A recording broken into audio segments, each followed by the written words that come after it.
सभी को नमस्कार, मेरा नाम अभिषेक है और आप देख रहे हैं 9 अगस्त के करंट अफ़ेयर को, जो सभी प्रतियोगिकी परीक्षाओं के लिए महत्वपूर्ण है। आइए शुरुआत करते हैं अपने पहले करंट अफ़ेयर के साथ। यहाँ पर लोकसभा ने पास कर दिया है मणिपुर जीएसटी अमेंडमेंट बिल 2025 ताकि स्टेट गवर्नमेंट कलेक्ट कर सके जीएसटी को। अब जीएसटी होता क्या है? तो जीएसटी का फुल फॉर्म होता है गुड्स एंड सर्विसेज टैक्स। अब लोकसभा ने पास किया है मणिपुर के लिए goods and services tax amendment bill 2025। अब ये बिल रिप्लेस करेगा मणिपुर के जीएसटी एक्ट 2017 को और रिप्लेस करेगा ऑर्डिनेंस के थ्रू। अब ऑर्डिनेंस नेसेसरी क्यों था?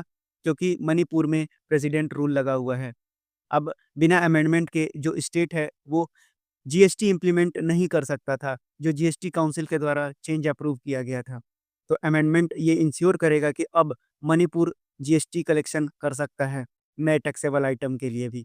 अब आइए जान लीजिए टैक्स क्या होता है, तो जो भी मनी आपको पे करना पड़ता है गवर्नमेंट को ताकि गवर्नमेंट उससे पब्लिक सर्विस प्रोवाइड कर सके, उसको हम टैक्स बोलते हैं। अब टैक्स के 2 प्रकार होते हैं, एक को बोलते हैं डायरेक्ट टैक्स और दूसरे को बोलते हैं इनडायरेक्ट टैक्स। डायरेक्ट टैक्स हमारे द्वारा दिया जाने वाला डायरेक्ट टैक्स होता है, यानी इनकम टैक्स, वेल्थ टैक्स और कॉर्पोरेट टैक्स, ये डायरेक्ट टैक्स के अंतर्गत आते हैं। वहीं इनडायरेक्ट टैक्स की बात करें तो वैट, सर्विस टैक्स और सेल टैक्स। तो इनडायरेक्ट टैक्स जीएसटी भी एक तरह का इनडायरेक्ट टैक्स टैक्स ही है, जिसमें बहुत सारे टैक्सेस को मिलाकर एक टैक्स बना दिया गया। अब ये क्या है? तो एक comprehensive destination based indirect tax है, जो गुड्स और सर्विसेज पर अप्लाई होता है, जिसमें कि न्यूमेरस जो सेंट्रल और स्टेट टैक्सेस थे, जैसे कि excise duty, service tax, watts और अदर, इन सारे को हटाकर एक ही टैक्स इंक्लूड कर दिया गया, जिसे हम जीएसटी बोलते हैं। जीएसटी का लॉन्च 1 जुलाई 2017 को किया गया था। वहीं अगर इसके प्रकार को देखें तो 3 प्रकार हैं, सेंट्रल जीएसटी, स्टेट जीएसटी और दोनों को कंबाइन कर दें तो ये बन जाता है इंटीग्रेटेड जीएसटी।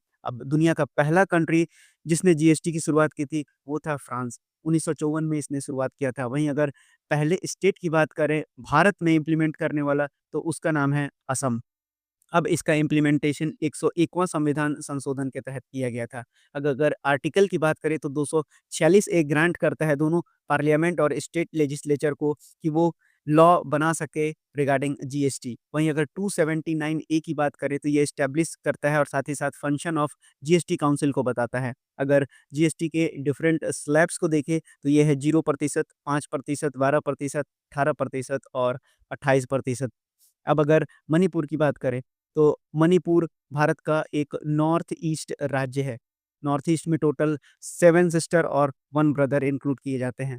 1 ब्रदर में सिक्किम है, तो आइए मणिपुर के बारे में जान लेते हैं। तो मणिपुर के गवर्नर का नाम है अजय कुमार भल्ला। वहीं यहाँ पर सीएम की बात ही नहीं करेंगे क्योंकि अभी यहाँ प्रेसिडेंट रूल लागू है।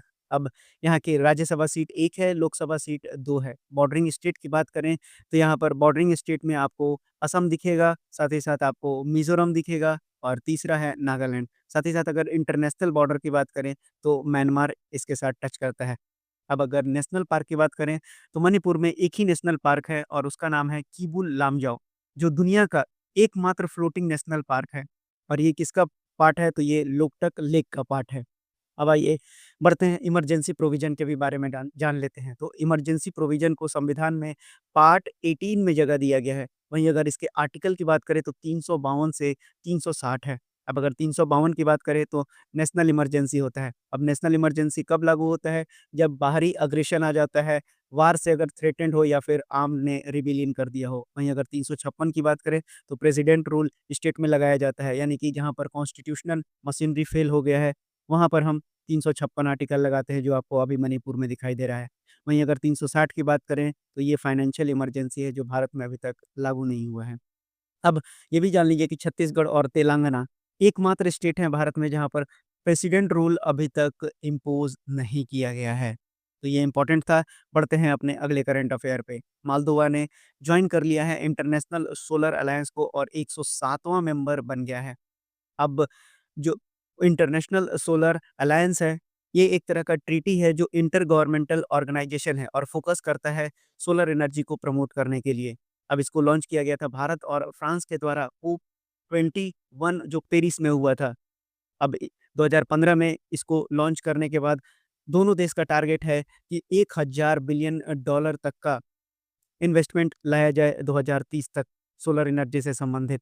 तो ये था आपको न्यूज़ इंटरनेशनल सोलर अलायंस से संबंधित। अब मोल्डोवा के बारे में जान लेते हैं। तो मोल्डोवा आप यूरोप में है, आप देख सकते हैं। अब इसकी कैपिटल क्या है? तो चिसिनाउ है। वहीं अगर करेंसी की बात करें तो मोल्डोवन ल्यू है। प्रेज़िडेंट की बात करें यहाँ पर तो माया संधू यहाँ के प्रेज़िडेंट हैं।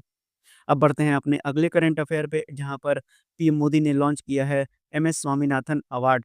किसके लिए? फूड एंड पीस के लिए। अब एमएस स्वामीनाथन साहब कौन थे? तो ये father of green revolution in India के नाम से जाने जाते हैं। अब ये अवार्ड किसको ऑनर करेगा? तो जो फूड सिक्योरिटी, सस्टेनेबल एग्रीकल्चर, जो डेवलपिंग वर्ल्ड में काम करेंगे, उन्हीं के लिए ये अवार्ड दिया जाएगा। अब अगर पहले रेसिपिएंट की बात करें, तो उनका नाम है डॉक्टर एरेनारे, जो एक नाइजीरियन साइंटिस्ट हैं और इन्होंने हंगर को रिड्यूस करने के लिए पूरा अपना जोर लगा दिया है नाइजीरिया में, इसीलिए इनको ये अवार्ड दिया जा रहा है। अब ग्रीन रिवॉल्यूशन इंडिया में स्टार्ट हुआ था 1960s के दशक में। अब यहाँ पर हुआ क्या था? तो टेक्नोलॉजी को अडॉप्ट किया गया था, जैसे कि हाई यील्डिंग वैरायटी सीड का यूज़ किया गया, मैकेनाइज्ड फार्म टूल को यूज़ किया गया, इरिगेशन फैसिलिटीज़ को अच्छी की गई, पेस्टिसाइड्स और फर्टिलाइज़र्स का यूज़ किया गया, ताकि अनाज का उत्पादन को बढ़ाया जा सके। जैसे-जैसे आबादी बढ़ती चली गई, इन सारी चीज़ों का यूज़ बढ़ता चला गया। अब आइए बढ़ते हैं अपने अगले करंट अफेयर पे। जहाँ पर डब्ल्यूएचओ ने डिक्लेयर कर दिया है हेपेटाइटिस डी वायरस को कार्सिनोजेनिक ह्यूमन्स के लिए। अब कार्सिनोजेनिक्स का मतलब होता है लाइकली टू काउज कैंसर, यानी कैंसर होने वाली बीमारी हो सकती है। अब हेपेटाइटिस है क्या? तो हेपेटाइटिस लीवर में सूजन हो जाता है। अब हेपेटाइटिस के टोटल 5 प्रकार हैं, ए, बी, सी, डी और ई।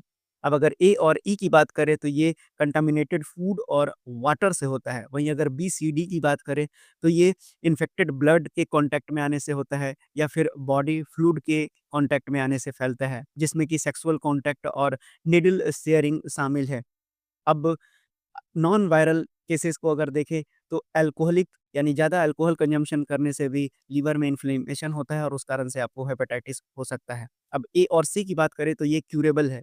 वहीं डी भी क्यूरेबल है, यानी अपने आप से मैनेज किया जा सकता है। लेकिन डी क्यूरेबल नहीं है, साथ ही साथ ई भी आपका क्यूरेबल है।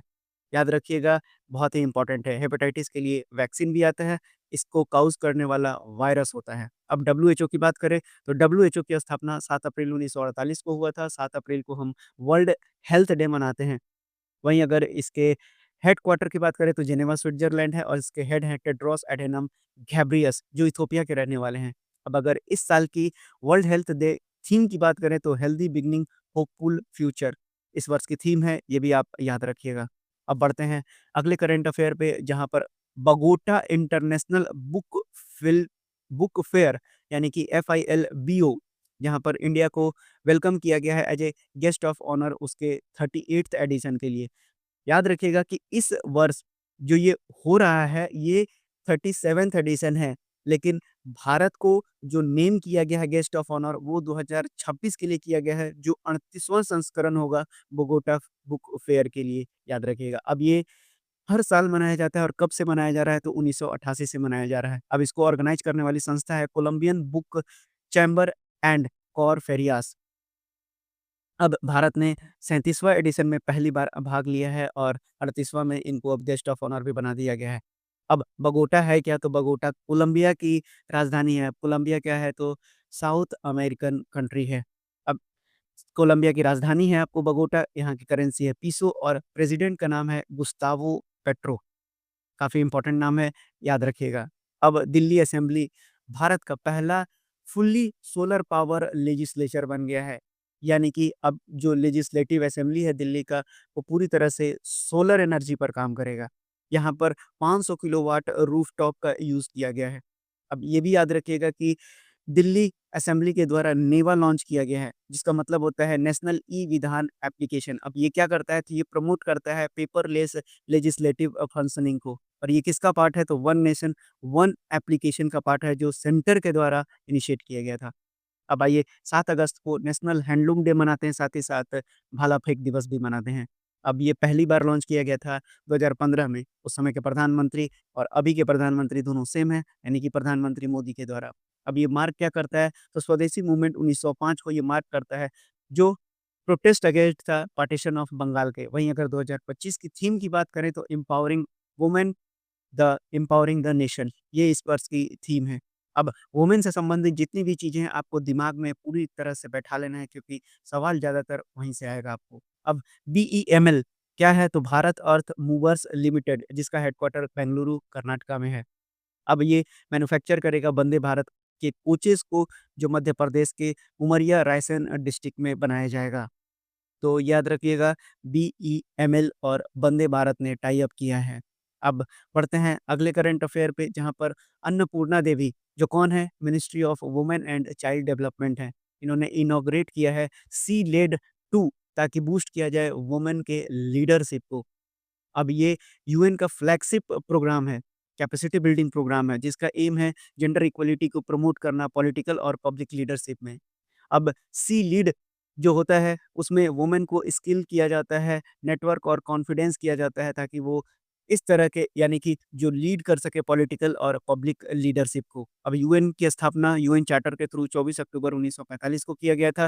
हेडक्वार्टर न्यूयॉर्क है, वहीं यहाँ पर 193 मेंबर कंट्रीज़ हैं और 2 ऑब्जर्वर स्टेट हैं। अगर यहाँ के सेक्रेटरी जनरल की बात करें तो ये हैं एंटोनियो गुटरेस जो पुर्तगाल के रहने वाले हैं।